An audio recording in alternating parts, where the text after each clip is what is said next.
안녕하세요. 외국인을 위한 한국어 교실 글쓰기 수업을 시작합니다. 문법 편입니다. 오늘은 글을 쓸 때 상대방을 높이거나 나를 낮추는 표현에 대해 살펴봅시다. 먼저 다음 글을 보고 무엇이 문제인지 맞춰보세요. 인공지능은 멋진 미술 작품을 만들 수 있습니다. 작품의 수준은 매우 높다.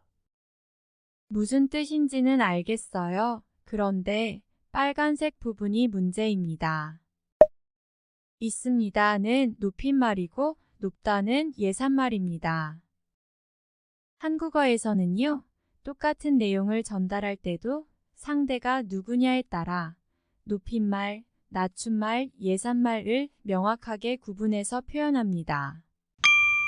사전을 보면 높임말은 사람이나 사물을 높여서 이르는 말, 낮춤말은 사람이나 사물을 낮추어 이르는 말, 그리고 예산말은 높이거나 낮추는 뜻이 없는 보통의 말을 가리킵니다. 사실 한국어에서 높임말이나 낮춤말은 좀 복잡합니다.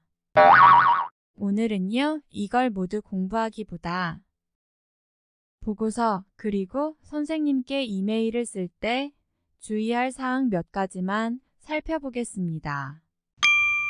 먼저 보고서를 쓸 때입니다. 학생의 경우 학교에 제출해야 할 과제물이라고 생각하면 됩니다. 첫째, 보고서에서는 예산말을 씁니다. 선생님께 제출하는 글이지만 높임말이나 낮춤말을 쓰지 마세요. 그러니까 아까 본 예문의 경우 있습니다를 있다로 바꿔주세요. 외국인들이 가끔 이렇게 높임말과 예산말을 함께 쓰는데요. 컴퓨터 번역기로 자국어를 한국어로 바꿔서 그냥 제출하기 때문인 것 같습니다.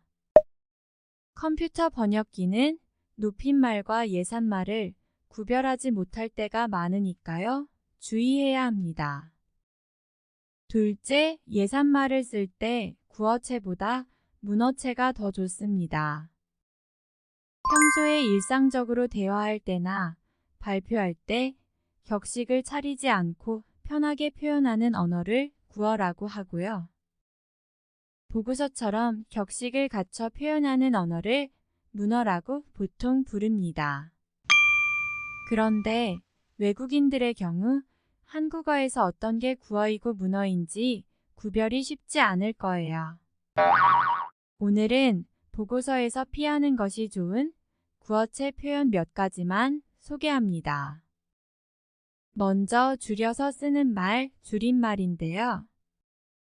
예전에 서술어를 공부할 때 내리었다, 생각하였다 등을 내렸다, 생각했다 등으로 줄여 쓴다고 했습니다. 그런데요, 다음 같은 말들에서는요, 이렇게 줄여 써도 틀린 것은 아닙니다.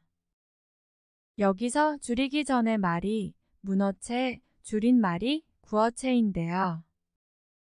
보고서에서는 문어체로 쓰도록 합시다.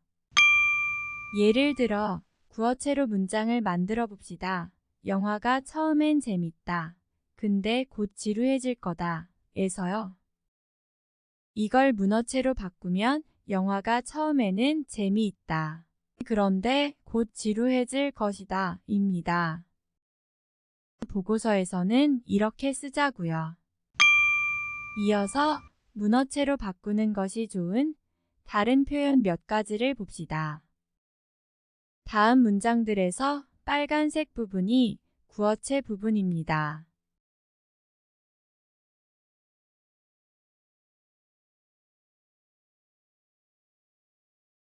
이걸 문어체로 바꾸면 맨날은 매일 되게 엄청 부지는 매우 친구랑은 친구와 친구한테는 친구에게 까먹었다는 잊었다 입니다. 똑같은 의미를 갖는 말이 구어인지 문어인지는 차차 나올 때마다 익혀 나갑시다. 자, 이제 보고서 얘기를 마치고 이메일 얘기를 시작합니다. 유학생들이 선생님께 보내는 사례를 통해 높임말에 대한 몇 가지 주의할 사항을 살펴봅시다. 먼저 이메일은 특별한 형식은 없지만 대략 이런 순서로 쓰자고요. 받는 사람 이름과 인사말을 쓰고 내가 누구인지 소개하고 이메일을 보내는 이유를 쓰고 마무리 인사를 하고 마지막으로 내 이름 뒤에 올림 또는 드림 이렇게 씁니다. 자, 그럼 예문을 보면서 몇 가지만 살펴봅시다. 이메일 형식에 대략 맞춰 쓴 것입니다. 이 가운데에서 내 소개와 이메일을 보내는 이유, 이 내용만 보겠습니다. 먼저 첫 문장을 읽어보죠. 나는 선생님이 진행하는 한국어 교실의 소연이다. 빨간 부분이 잘못 표현된 부분입니다. 선생님께 보내는 메일이니까요. 나를 저라고 낮춰야 합니다. 내가는 제가 이렇게 바꾸고요. 마찬가지로 우리는 저희는 이라고 쓰고 우리가 는 저희가 라고 씁니다. 선생님이 에서는요. 이 대신 께서라는 조사를 사용합니다. 진행하는 은요. 기본형 하다를 하시다 형태로 바꿔서 진행하시는 이렇게 씁니다. 보통 상대방을 높일 때 동사나 형용사의 기본형 다 앞에 시나 의시를 넣는다고 생각하세요. 다음으로 나의 성이 박이고 이름이 소연이면 성과 이름을 모두 써주고요. 이다는 입니다 라고 바꿔주세요. 서술어에서 명사 뒤에 쓰이는 이다는 입니다 로 써줘야 합니다.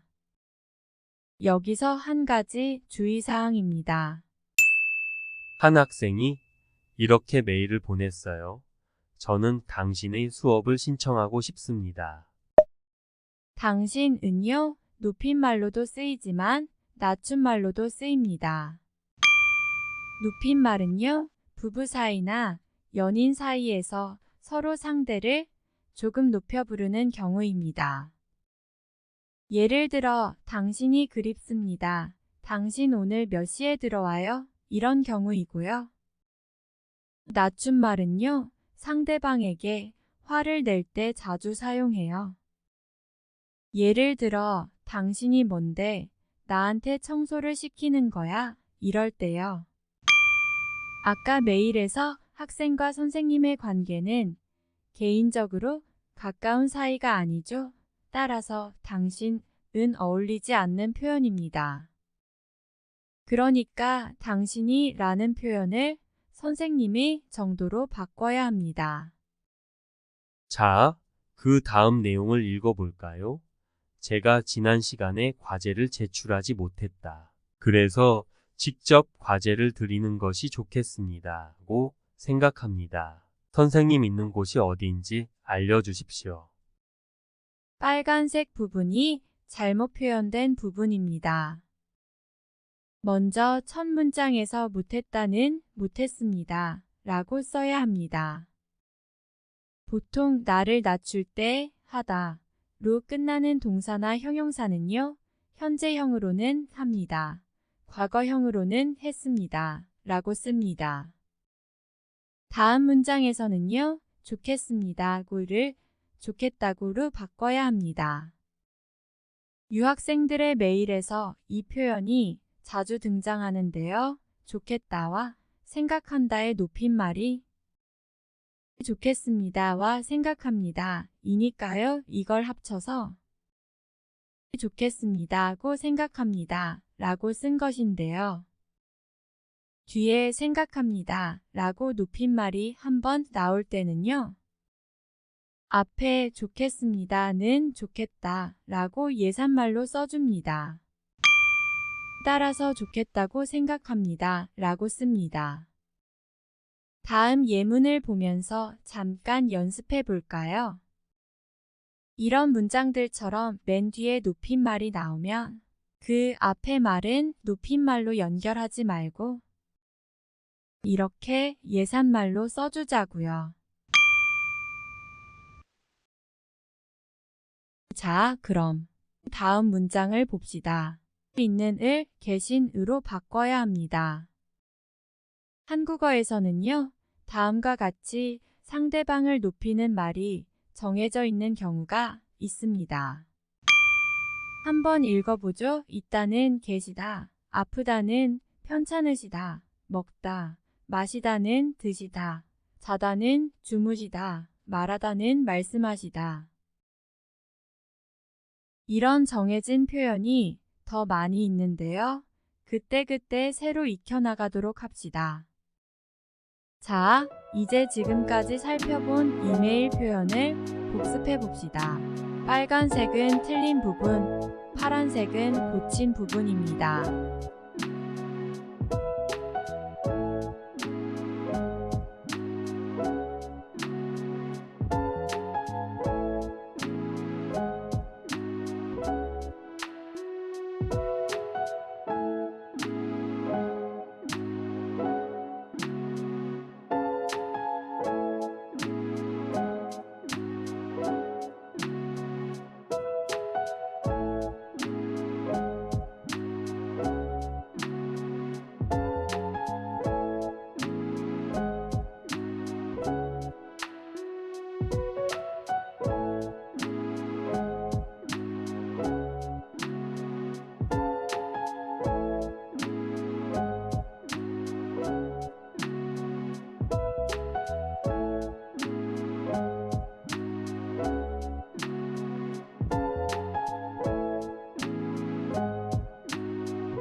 모두 맞게 고쳤나요? 오늘 여기까지 합시다.